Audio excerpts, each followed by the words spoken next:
Good morning. Good morning. How are we all doing today? My name is Sadie Uribe. Welcome to a wonderful day over here at the SBDC.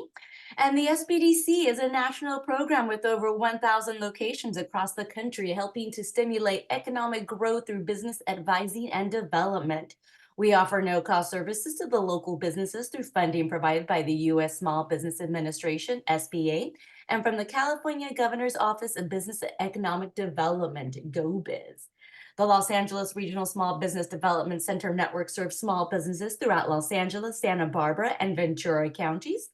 We offer no cost business advising, meaning you can meet one on one via phone or Zoom to address your specific needs and challenges.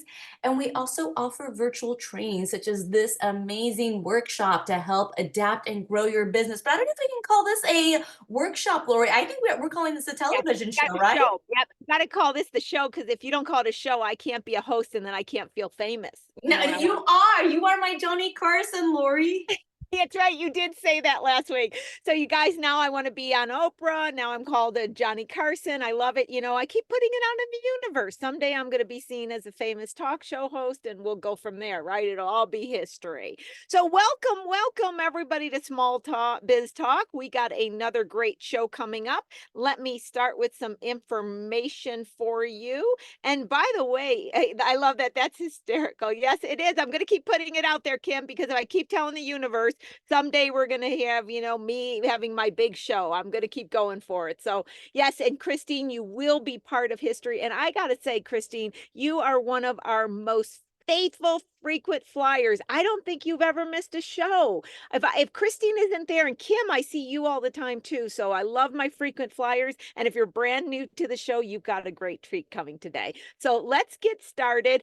We've got some words of wisdom that I'm going to tell like I always do. So first of all, upcoming webinars. I always use this as a area that I always tell people, if you want to know what I have going on, join here for the webinars. I always announce what they are. Okay.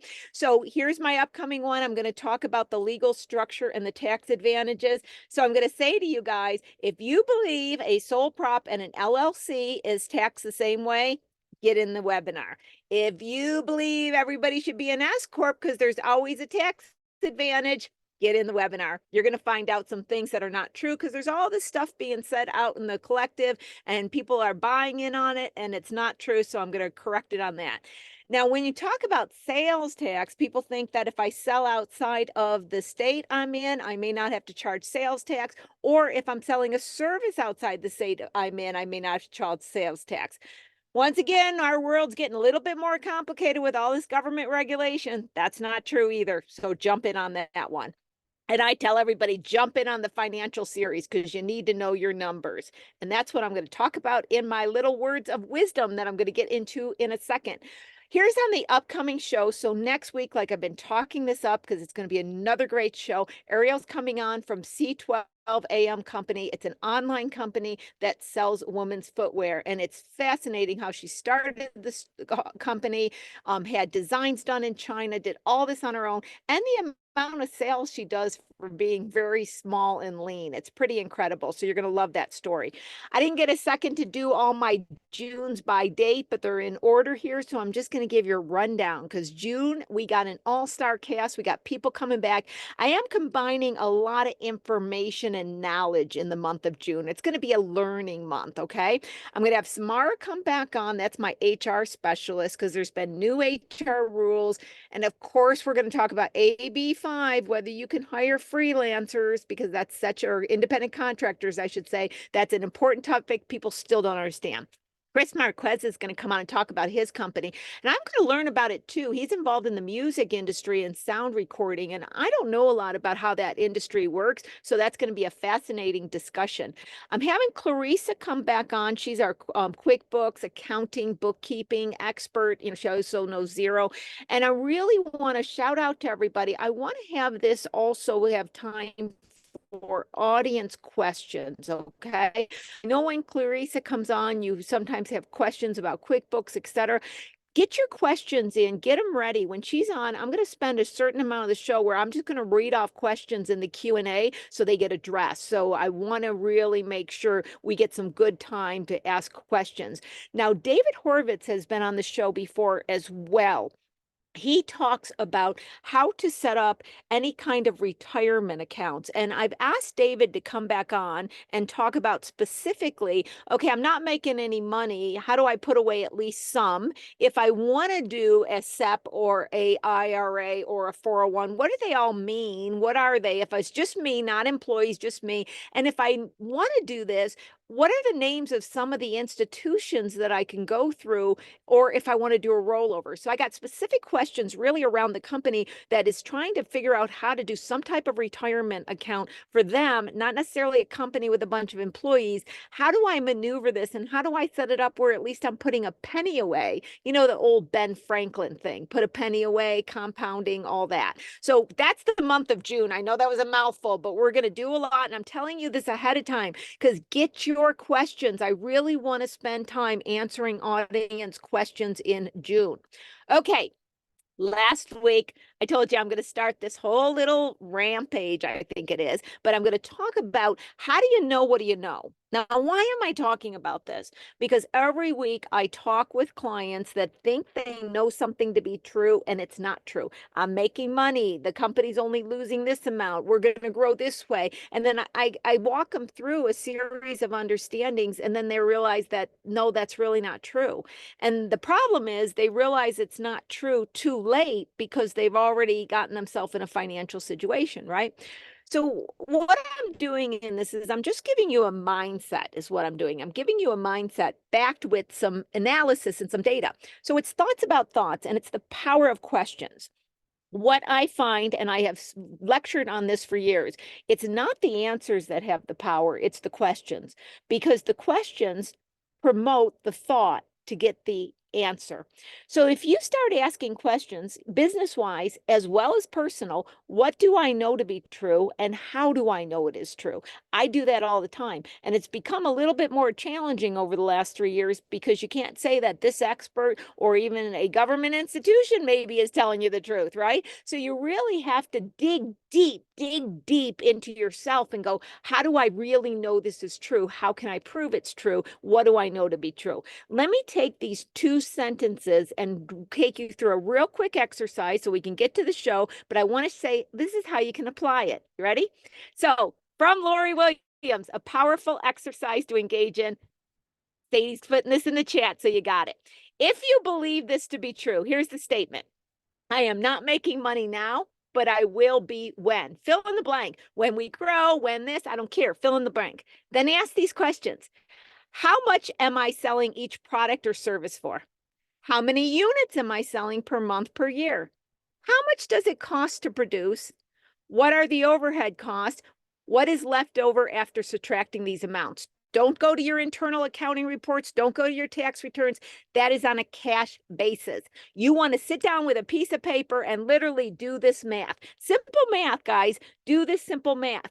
Then ask, how much would I need to sell to be profitable, to make money?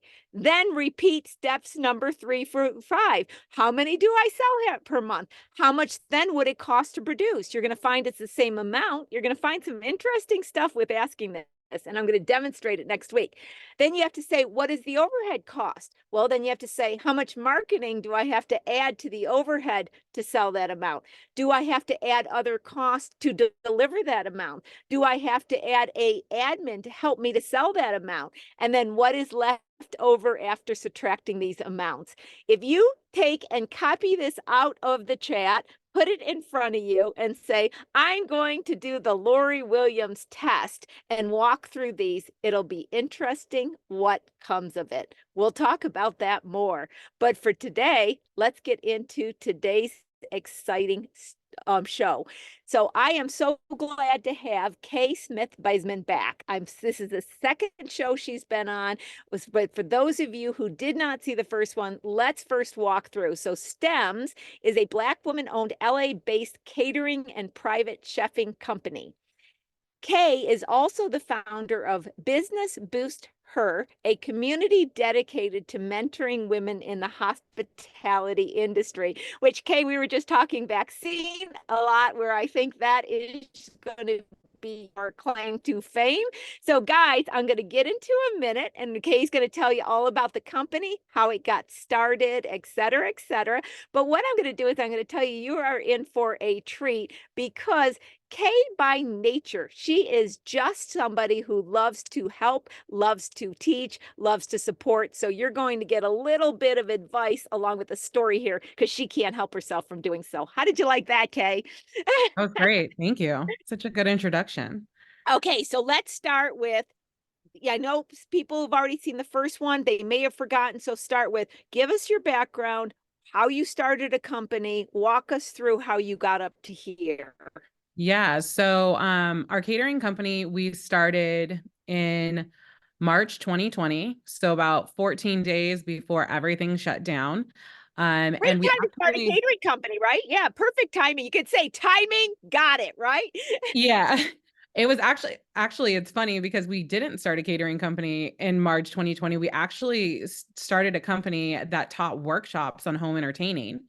And my mom, myself, and my grandma, we created this business together. My grandma had been a florist for over 30 years. My mom had worked in the catering industry, and I worked with wine. And so we all had stems in what we did, and that's where the name actually came from. And then when everything started to get a little crazy, um, my mom and grandma were like, we're going to take a couple of weeks off. And I was like, I don't want to take a couple of weeks off. And so I started to do virtual wine tastings, and people started to ask for pairings with wine tastings. And that's when we started to move into food and creating like cheese boxes and cheese boards and stuff like that to pair with the food. And that is kind of how our business evolved into what it is today, which is Right a full within that, service catering company. it's just a fascinating story. You start this company, it's going to be all these different things. Then the COVID hits, and you're like, I'm not stopping. So you start this virtual wine tasting, and then people want food to go with it. So now you're delivering food to go with the wine tasting, and now you're a catering company. Mhm. Isn't it amazing? It goes to show that if you just go with the flow and don't say, but I'm this, you never know what twists and turns might take you to what would be better than what you would have even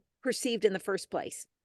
You know, Absolutely. I I think we think talk about pivoting, yeah, so much, and we think pivoting is this, I sat down and I thought about it. I'm like, pivoting is looking around you and responding accordingly. Yeah, I think pivoting for us is like what's paying the bills right now, and does it work, and is it something that like we can make thrive? So, and I think that's kind of the place, especially for the food industry, or hospitality in general. There's a lot of pivoting happening right now with everything after COVID, and the way that our economy is right now. It is figuring out what is the value that we can give to our clients, and how can we really make sure that we're elevating um, what we already do, and making sure that people see and perceive what we do as value too, and will pay for it. So Yeah. a lot of pivoting. Yeah, absolutely. Now, let's before we go, let's just kind of, blend in. We're going to use catering, blend in the ingredients. Let's blend in your background because you also have a schooling background in this world of hospitality. So just let the audience know, what is your background in education? Yeah, so I went to um, Chapman University, and my degree is in entrepreneurship and marketing. And so it was always something that was like I wanted to be, we kind of talked about this earlier. I wanted to be the boss. I wanted to be the CEO. I wanted to start my own thing and all of that stuff. But my husband's in the military, and so we moved a lot. And I actually went into multi-level marketing, or as the company I work for would say, it's just direct sales, which was very interesting. And it was probably one of the best experiences for me. I know for a lot of other people, that's not always the case. But one of the things that I learned there was how to develop leaders. And I think it's where I really realized how much I love working with other people. And I'm no longer in that industry, but it carries over into everything that I do. I'm constantly mentoring, constantly, how can I help people not make the same mistakes that I've made in the past? How do I make sure that people around me are growing, just like I have been able to grow because I've had incredible people around me. And so I do a lot of mentoring, do a lot of coaching. I work with a lot of different programs that allow for growth. And so that's a lot of my background. And then I started Business BoostHER, which is it basically started as a free Facebook group just to answer questions for people when it came to like hospitality. For us, when we started doing cheese boards, the health department didn't even know what we actually fell under, because I think there was like this huge surge of people like doing cheese boards. So there's been a lot of things where we're learning a lot of different things along the way with like health departments and things like that. So it's been super helpful, I think, for people who are in the hospitality industry just to have a space and a community where we can all talk and we can all bounce ideas off of each other and see what's working and what's not working. So that's been just something that like I've done and I really enjoy it. And anytime I get a thought in my head, I just kind of like go live or go in the stories and like these are the things that I'm thinking. And I try to be as transparent as possible because I think that especially with social media, it's really easy to show people what you think they want to see. But entrepreneurship is hard. It's really, really hard. And it's very lonely sometimes. And so I think community is really important when it comes to that. So even when it comes to like mentoring or coaching, I don't like to call it that. I like to call it a collaboration. Like, what can we do to help one another? Because I find that a lot of people that I teach are also teaching me every single day. That is so true. In fact, I was just with a client this morning that asked me a question and talked about a website that did something. I go, well, let me look at it. And I'm like, I learn every day. And people ask me, how do you know so much? And I always say, first of all, mold, that I've been on planet Earth quite some time, but it's the clients. It's being so engaged with so many clients. So what I'd like to do, and going back, I also want to make sure I remember to mention something I thought about a minute ago, is one of the things that I noted from you is that, yes, you are mentoring, but you're also very specific on making sure that you know what you're talking about. And this is key when you talk about government regulation and the food industry. And that was one of the areas we were talking about last time that was interesting. So before we delve into that, Sadie, can you pull up Kayy's website? Because I want you guys to see a picture of what we're talking about here with the catering, because it is just beautiful. And I don't want the audience to go without seeing this and what you've got on your website right now. And so as Sadie's pulling that up, You want to interrupt for a second, Lori? I do have the website up, but for some reason, it's not letting me share that one specific screen. So give me a second, or if not, I'm going to drop the URL in the chat window. No worries, no worries. And I can always pick it up as well on this end. So just, Sadie's behind the scene on that. So, Kay, one of the things that I thought was interesting is, like you said, they didn't even know what a cheese ball was and how to categorize it. And my limited experience over the time period with dealing with food and the health industry, which is not a lot, is it's very complicated to navigate, and it's changed. You have the cottage industry, which has allowed more people, this is my understanding, you'll fill in the blank, but it's allowed more people to kind of do things at the farmer's market, but yet there's these exclusions and this doesn't count. And when this does this, then it came out with these kitchens, and then some people were getting engaged in these kitchens and it was costing them a fortune. So then they got into the ghost kitchens, and now there's ways to have a kitchen that actually gives you a presence in an area that you're not. But some people I've seen engaged in that and become really in a financial mess because of it. Oh, let's jump in this. Isn't this gorgeous, guys? So this is stems, which started out with wine videos or virtual wine meetings, and you can see how beautiful these products are. And that's what I wanted everybody to see, Kay, because it's one thing to say I do catering, but this is like art form. So I want to jump into everything I was just saying before we go. Where's the art form coming from? This is gorgeous. Honestly, so my dad was the head chef at the Ritz-Carlton growing up. My family is Italian and Black, so everything is literally circulates around food. But I think that like a lot of this stuff comes just from like it's therapeutic. I think I just started kind of like doing it one day, and then I was like, I actually am good at this.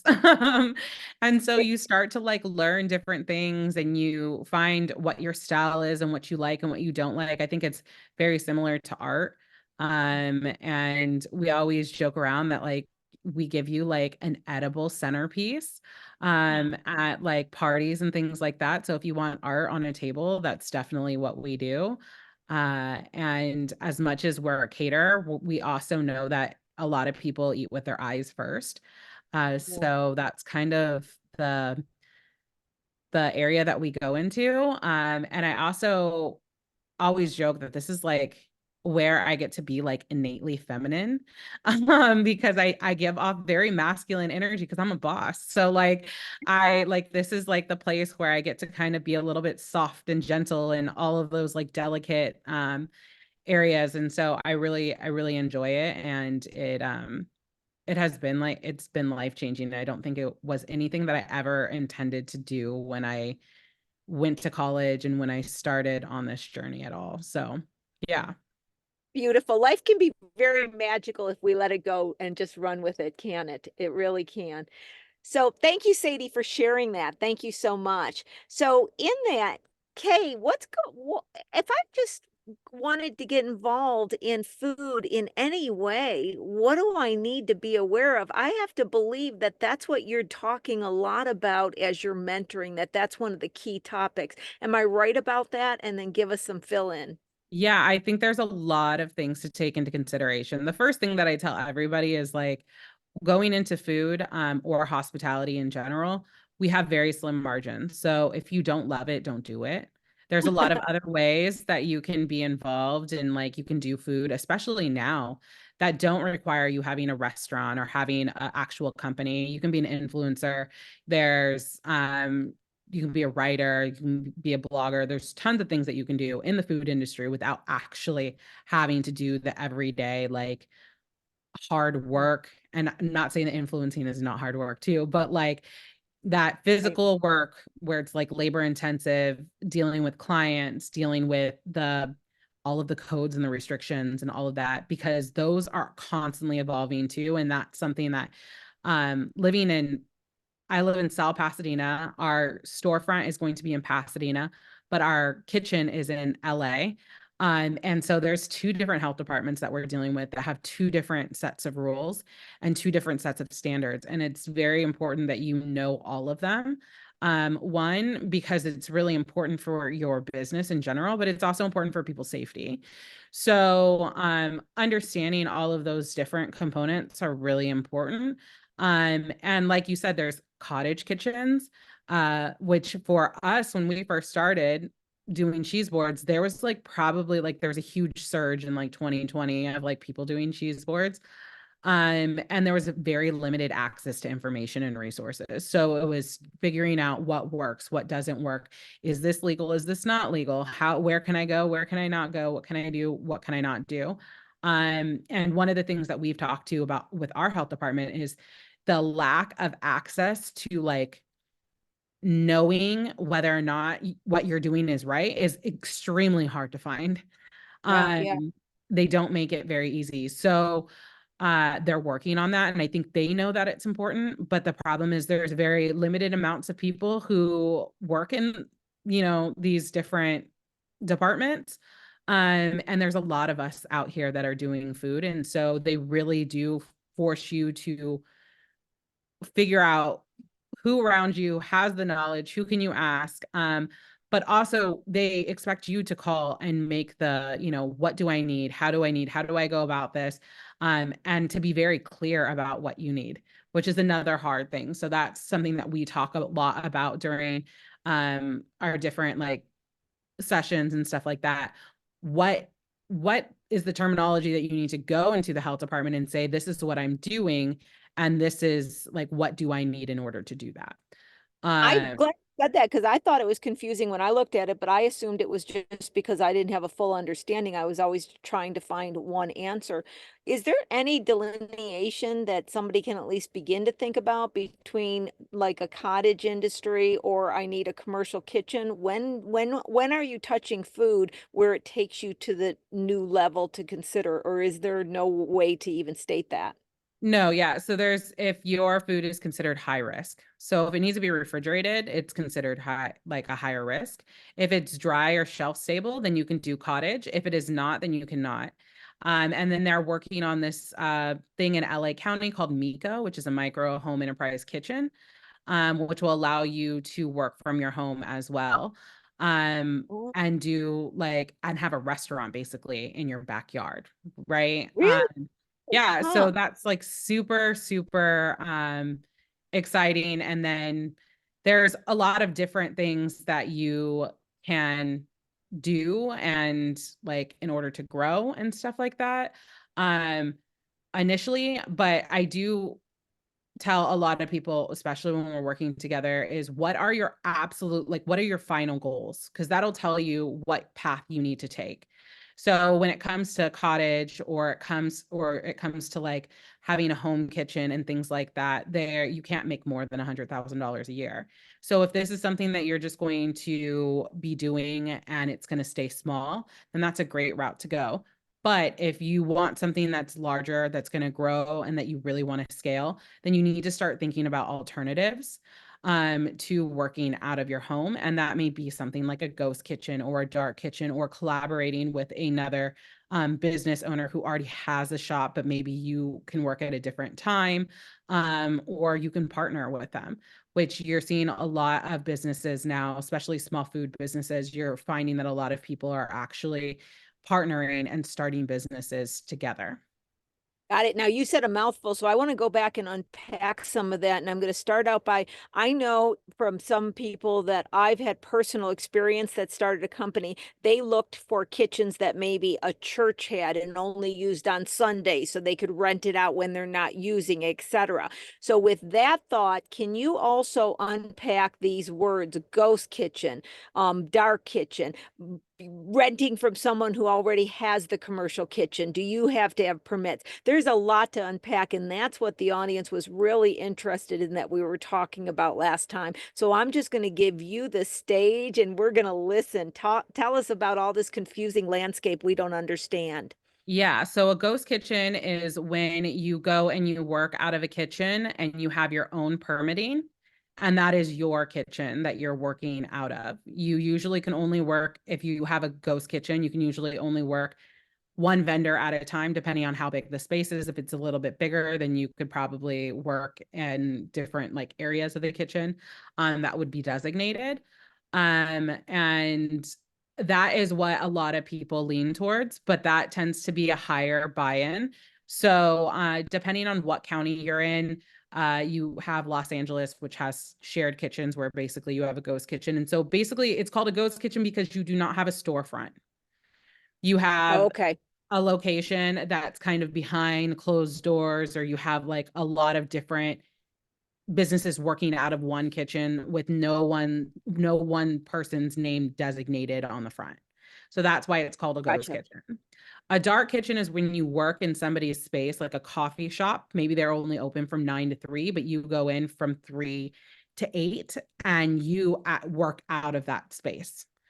And you could have signage, you could not have signage. It really depends on what city you're basically in, because you have different rules in LA, you have different rules in um like Pasadena, you have different rules in Long Beach, and so that really depends too. And then you can also rent a kitchen and do like commissary, like basically a commissary kitchen, which allows you to prep or get your stuff ready for maybe you're a street vendor, or maybe you are doing a pop-up, or you're a private chef. And so the commissary kitchen allows you to get ready there.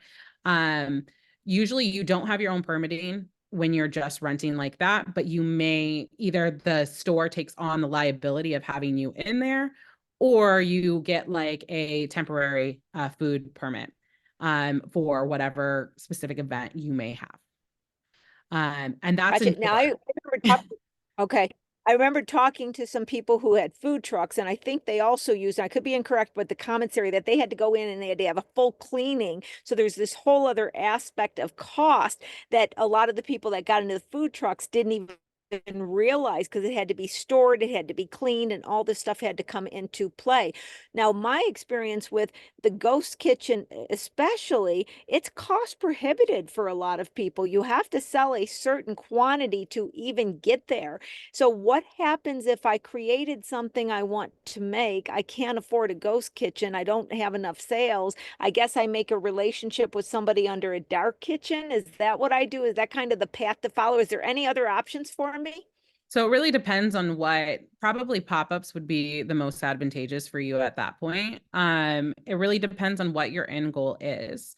So also you may have somebody like, for example, we have a ghost kitchen at this point in our business, we're able to afford one. So that's great. But we have somebody who rents our ghost kitchen from us is allowed to get her own permit, because you're allowed to have 2 people in your ghost kitchen. Um, and I have a pay what you can afford right now kind of scale with her, you know? And of course we've set goals of to where we need to get her in order for it to make sense long term for us. But without having a space, she didn't have the opportunity to do that. Um, and so I've had incredible people in my life who I've worked with who have let me use their kitchen, who have worked with me, allowed me to use their permitting. And I think that what you'll find, especially in this community, it's a small community and we all talk and we all try our best to help each other as much as possible. And so I think it's really important to, if you're starting a business, is to start asking people, like, Yeah. especially like smaller cafes and stuff, who could probably use the money when they're not open to, and even if it's a small amount, in order to offset their cost, especially in the economy that we're at right now, where our margins are super thin. People need to be paid more, which we all want to do, but people still haven't learned the value of things. Like that's what we're running into a lot of. Like, I think that people, like, you should pay your employees more, but then they don't want to pay more for a cup of coffee. So it's Yeah. like there's still that weird gray area of like, how do we make sure that people are being taken care of, and still bring in the money that we need to in order to survive. And so a lot of that is people trying to be unique about their space. And if they're not using their space from, you know, 4 in the afternoon until 4 in the morning, how can they use that space in order to make money? And so asking people, creating relationships with them, that's the best way to work with them, especially if you have something where it's like you do like chocolate covered strawberries. Maybe Right. that store could also sell them and then you're under their permitting. What are ways that you can work together? You know, this is a common theme, which I actually like, but I've heard a lot from people in this industry where it seems like they're banding together, helping each other, doing partial selling of whatever that resource they can use. So the entrepreneurs within this community are really helping support the entrepreneurs, sometimes in spite of what the government's requiring, and they're trying to work around and really support each other. So I love that. Now, in that, like you said, you've got to start asking around. Are there any organizations, you know, grassroots organizations or Facebook places or something like that where you're seeing where you could tap into this community if you don't know? Or do you literally just go to the restaurant next door and knock on the door? What would be the action steps you would tell somebody to try to tap into this community to try to make a relationship or a partnership? Yeah, so that's funny that you kind of brought that up. There isn't really anyone that I know of. I've been knocking on doors my whole life and talking to different people, people connecting me to other people. But now I feel like we have a lot of I have a lot of relationships with people, and that's something that we've all definitely talked about, the importance of creating a Yeah. space for us to talk. Like, what are the things that we need? How can we help one another? And so there isn't one right now, but I definitely think there will be one coming up soon. But I think a lot of it is, I have people who ask me all the time, and I connect people to other people that I know that are looking to lease out their space or whatever. I saw that somebody said that like their ownership said that they couldn't do a ghost kitchen. I've heard of that before too. I was very careful when we started signing our leases to make sure that that wasn't an issue, and was very transparent with our um, property management company that this was important to not only my business, but also to other businesses in the community. And I think that's where there was like a turning point of like, oh, well, if the community is thriving, then actually it's beneficial for the leaseholder to make sure that the community is thriving. And a lot of times they'll still put a restriction on the amount of people you can have in there. They have to approve them. They want to look at financials, things like that, which I totally understand. And I think that like just remembering to relay the information of how important it is for the whole community makes a huge difference as well. A couple thoughts on that. The first one I have to go is I can see UK creating some kind of database or some kind of business where you just have a connection, just like banking has connections. We're going to say, okay, here's where we connect with this person, and you got a ghost kitchen, you want to rent out, put your ad here, and we'll connect you with somebody that does. So I see a business opportunity out there. I just wanted to mention that. But going back to the landlords, et cetera, and across the board, my experience is when there are rules that are complicated and confusing, everybody engaging with their rules, even like a landlord, suddenly makes up some of their own rules that don't make sense because they don't understand the rules. So you get a lot of chaos and misunderstanding even within the suppliers and vendors to that industry because the rules are so confusing. You're shaking your head. Are you noticing that as well?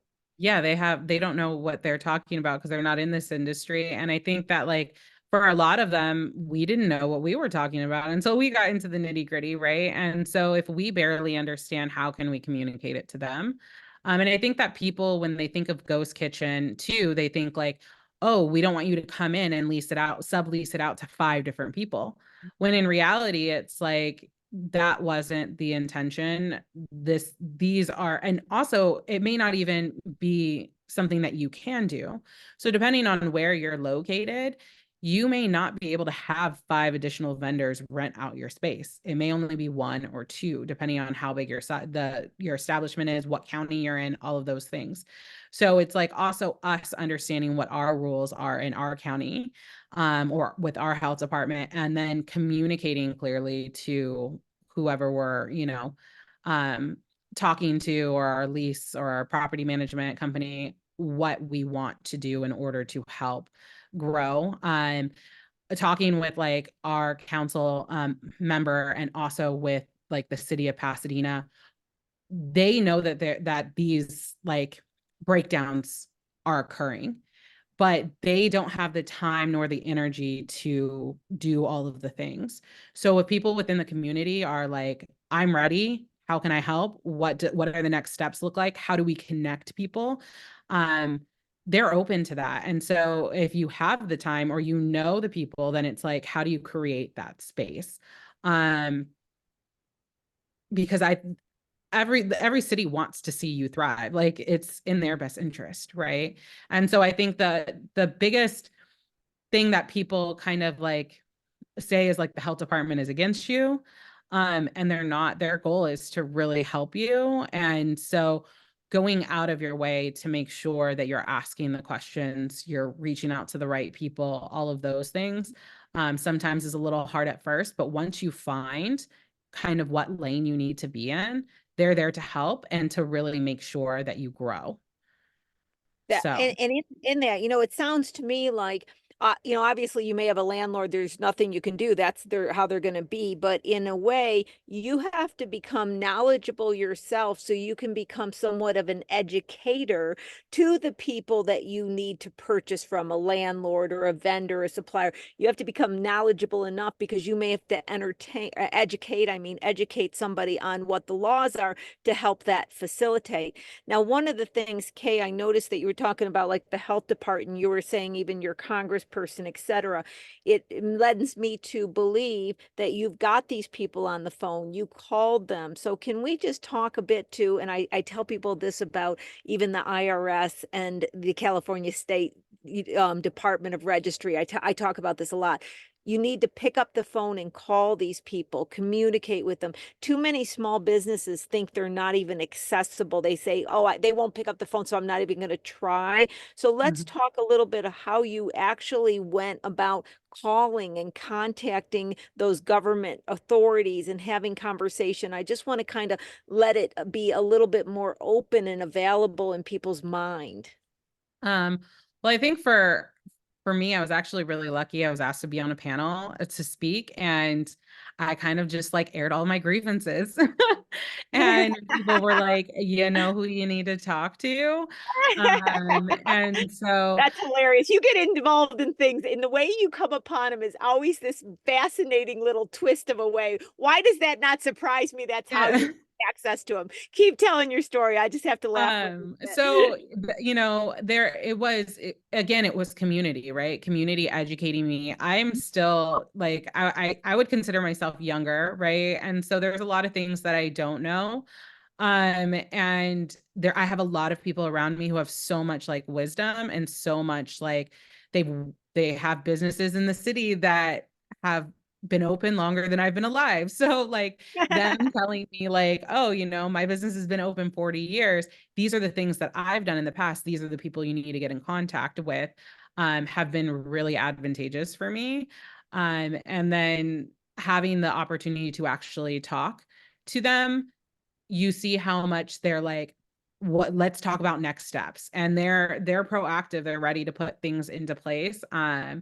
And I think that when I started to realize how receptive like different departments were, it made me excited. It made me want to, who else do we speak to? Who else can I get involved with? Who do I know who knows this person? What client is like, can help us? And the other thing we use is our newsletters. So our newsletters, sometimes I don't know who my clients are until I need something, or, you have to ask, right? And so there will be times where we'll send out a newsletter and be like, this is something that we're working on. We like to tell them about all of the things, not just about catering, which is also advantageous for our marketing because we have a really high read rate for our emails. I think it's around like 60%. And that's because we're constantly like, asking questions, telling people what's going on. They're invested in the story. And so a lot of times we'll get emails back from different clients who are like, oh, you know that I run X, Y, and Z. And it's like, no, I had no clue. Or like, the mayor is one of our clients. We had no clue and he was on our email list. So like, getting like an email back and being like, this is where you need to go and this is how we can help. And oh, you're struggling with getting permits because we talked about like the whole process of opening the storefront. Oh, these are the people you need to talk to. And it's like, I didn't even know that we had access to those people until we started using our newsletters to ask. Wow. Okay, so I was going to go in this direction, but you know what? I already know I can feel my audience. I've got to go in this direction. So I'm going to ask and the audience can say, "Yes, Lori, you felt what I was going to ask." 60% readership on an email is phenomenal. So I have to ask, where were you getting the emails from? How were you going about that? And I think you said such a great gem, invested in the story. That's why they're opening it. So take it away on the marketing. What can we learn from you on your success with marketing? Because that is a fantastic story. And I think there's a real bit of wisdom in the words you said, invested in the story. So I think the number one place we get all of our emails from is our actual clients, right? So every time somebody orders, we get their email address. And we make it very like clear to people that like our email is not like bye, bye, bye, bye, bye. There's definitely times where we're like, this is what we have, it's Mother's Day coming up. Why don't you buy your boards or get your catering? But I think it's really important we use it as a tool to tell our story. So this is what's happening with STEMs this week. Even when we're telling, like, the way I feel like, and this is something that I learned from direct sales, which is that it's not about the product, it's about the person, right? And so a lot of it is going through, like, I want people to know me, I want people to be invested in me, and my story. And so it's really important that we communicate all of those things. I'm not just a business owner, I'm a mom. My husband's in the military. We don't live together, which a lot of people are like, oh my God, what? How does that work? It's incredible. But I think, like, sharing all of those different things get people really invested in, like, the day to day. Opening our storefront, we signed our lease last year at the beginning of the year. We expected to be open last October. Here we are in May. Telling that story has probably everybody is clicking because they want to know what's happening next, and things are actually starting to move now. So I think, yeah, telling your story, what does that look like? It's not just buy my boards. You know what I do, especially if you're on my email list, that we do catering for the most part. And every once in a while we'll share, like, oh, we have this new product, or did you know that we do this, or that we also do this.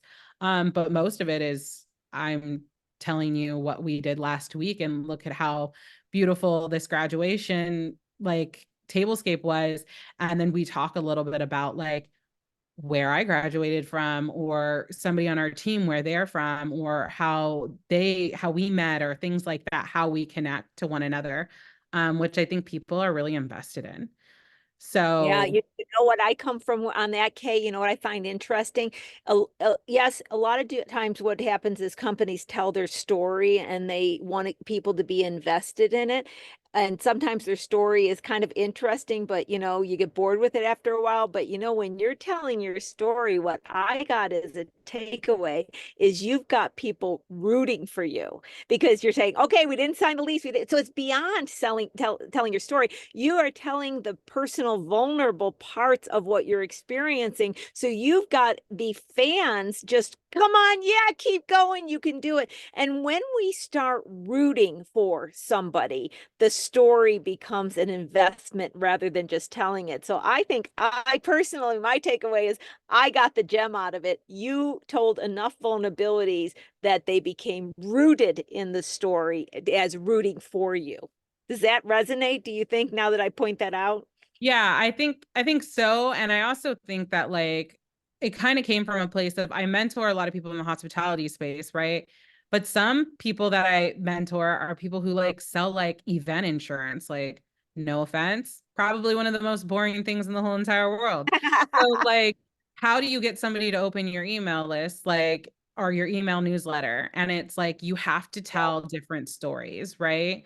And you have to change the way that you share things. I think that marketing, networking, it's kind of outdated. It's about building relationships, and your email and your Instagram and your social media, that is building relationships. And so you just have to, like, change the story a little bit. But if you're going to be surface, nobody wants to see that. Everybody's doing that, right? And so I think one of the things that you're finding a lot from people is they're over that like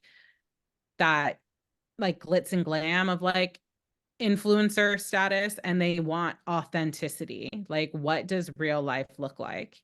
What are the things that are happening behind the scenes? Like, it's great that you're on the beach and it's beautiful, but then, like, you have two kids over here who are eating sandwiches that have sand all over them. Like, that's real life, right? And so I think it's, like, showing those, like, little, like, nuances is, like, funny to me. I think it's just like, this is my life every single day. But I also think that that's what people want. They want relatability.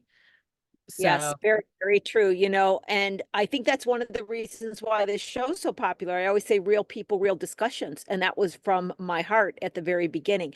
I had something in the back of my head that I wanted to come back to that you said a long time ago, and I kept kind of waiting that I wanted to come back to it. And what you just said actually makes it the perfect time. So here, if I can communicate and not confuse you on this, when you're talking about people want authenticity, they want relationships, they want to have more sales, I think that happens with the individual person, right? And some time ago, you were talking about, yeah, they want you to pay more for the employees, but they don't understand that they want the coffee to be really cheap as well. Okay, I'm going to take this and I'm going to blend this together to the best I can and then let you run with it. I've been thinking about that a lot because what small companies don't realize, or should I say the general public doesn't realize until they become a small company, on how much it actually costs to be a small company. I start out and I got several clients that they didn't want to charge up because they don't, I don't want to be a corporation and charge that amount. And I said, you got to, you do not understand the cost. Now they're charging that amount because they realize once they understood the cost and for them to get paid, they do have to charge a bit more. I personally, in my life, have gone to where I would rather pay a few more dollars for something from a small company than buy it from a corporation. And that's part of my roots too. I'm a country girl, grew up in the country. I like small companies. But what I find that is too many times small companies don't have the valuation within themselves or the understanding to charge that higher price. So instead, they try to compete on the lower price and they rob themselves of their own profitability. Kay, I know you got a background in entrepreneurship, you got a background in hospitality. You're seeing this, you express this, you know what I'm talking about. Please just run with this. Yeah, I think I read something that like 76% of business owners are in value debt. So what that means is they don't value themselves the way that like others do. And the reality is like, or what they're worth. They don't know what their worth is. But I think that actually comes from people legit not knowing what they're worth, right? And so you have to really, that's one of the number one questions we get is how do I know what to pay myself? And Yeah. usually it's like, well, what do you need to live? I And answer the same thing. I go, well, you can't pay yourself if you don't make it. So what do you need to live? Yo, yes, right, please continue. I always ask them, what do you need to live? And what do you need to thrive? Because those are two different numbers too, right? Yep. And you Yep. always want to be in the thrive place. It doesn't mean that you're always going to be there right off the bat, right? But I think also knowing that in your mind is really important. Saying no to things Mhm. is really important. And I think it kind of goes into one of the things we really talk about is like this holistic approach to business. And that means that wellness is a part of everything that you do. And so part of that means paying yourself enough money that you can take care of yourself, that you can say no to things, that you can take days off, that you can have mental health days. When you're sick, you can actually sleep and take medicine and feel better about yourself. And so the most important thing is that you're charging what you're worth. And if you don't know what you're worth, that like it's definitely the moment where you need to sit down and you need to go through your numbers and really understand what you need to do in order to make sure that you are charging what you're worth. The other thing that I tell people too is if you charge less price, like a lower price, it's like starting with a C, right? In school, in order to get to that A, it's going to be so much harder. And so if you just start off the gate of like, this is what I'm worth, this is my value, then you don't have to lose customers and get new customers over and over and over again. That's exhausting. And the cost of customers is really, really high. So instead of doing that, let's start from a little bit of a higher place. It doesn't mean that you're not going to increase your numbers from there. And it doesn't mean that you're going to start at a number that's so exorbitant that like nobody hires you, but you're going to start in a place that is that actual client that you want versus the client that you think you want to serve. Um, and one of the number one things that constantly I'm telling myself is it is not my responsibility to provide luxury to other people. And so a lot of people are like, oh, I just want to give them this service. I just want to do this thing for them. I want to make it feel special for people who can't afford it. People can afford what they want and what they value. And They so it's can't. whether or not they figure out if that's what they're going to do. Sadie, put in the chat, it's not my responsibility to provide luxury to people. Oh my God, that is brilliantly said. I have so many people that give their stuff away because they just want everybody to have it. But if they can't afford it, that is not a client. And you are absolutely correct. When people don't build in enough for them to be profitable, they have to fire these clients that they started with and get new clients. And that does happen. But when it's that progression, or they then go from retail to wholesale and they don't have any profit margins and they're not able to, that's another major issue in this. And I think too, small companies inadvertently, they don't mean to, but they harm each other. I'll just say it this way. When gas prices even look like they're going up because a barrel of oil has been stated on Wall Street as increasing, all airlines increase their ticket price, right? Now, whether they're a monopoly or not, I'm not going to say, but they all do know that if they don't increase their price, all of them will get hurt. Nobody says, I'm going to undercut this because they got the same cost, right? Where a small company suddenly stays, I'm not going to increase my prices, even though my costs are, I'm not going to do that to my clients.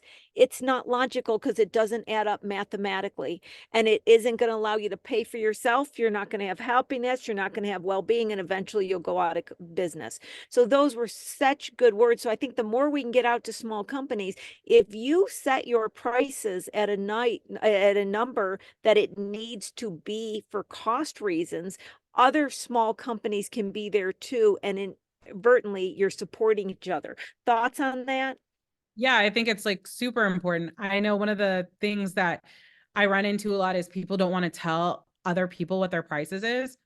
All of our prices are up. Take my prices, copy them. I don't really care. Like, take all of my information that's public and use it. It doesn't bother me.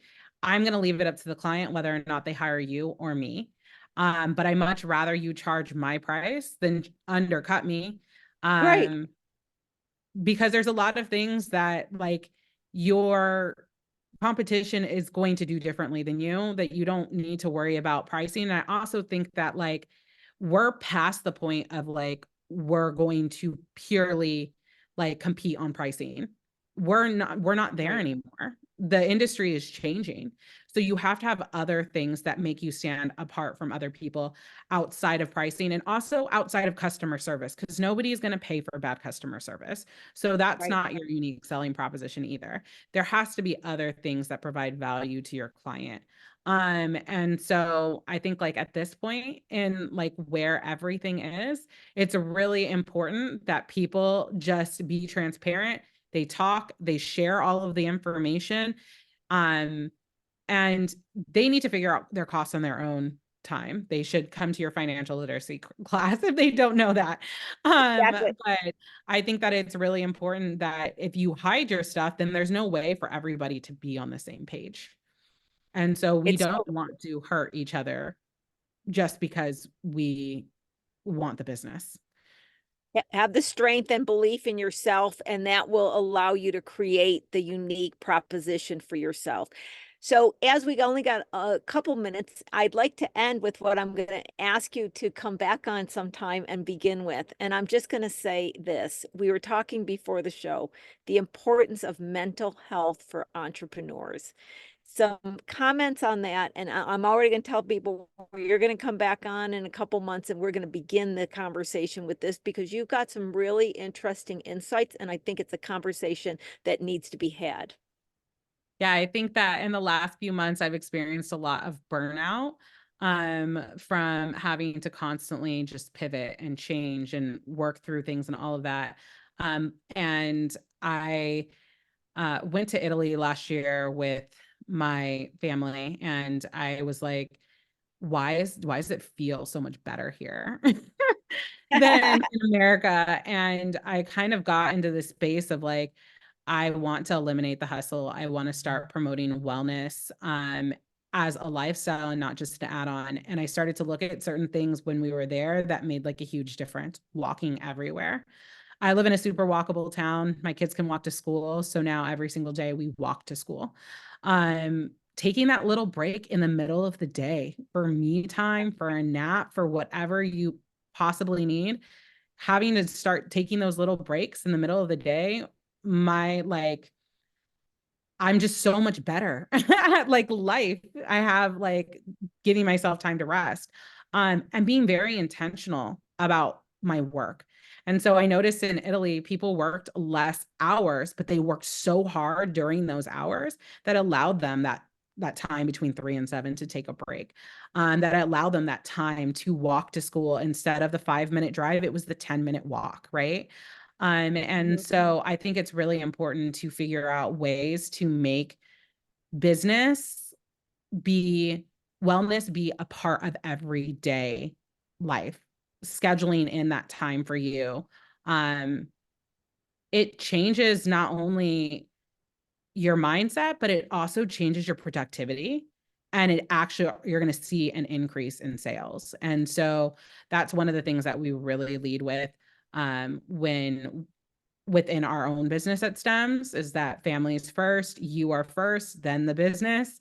And we've noticed a significant change. And so for me, with working and collaborating with other business owners, it's really important to me that I'm promoting the importance of wellness first.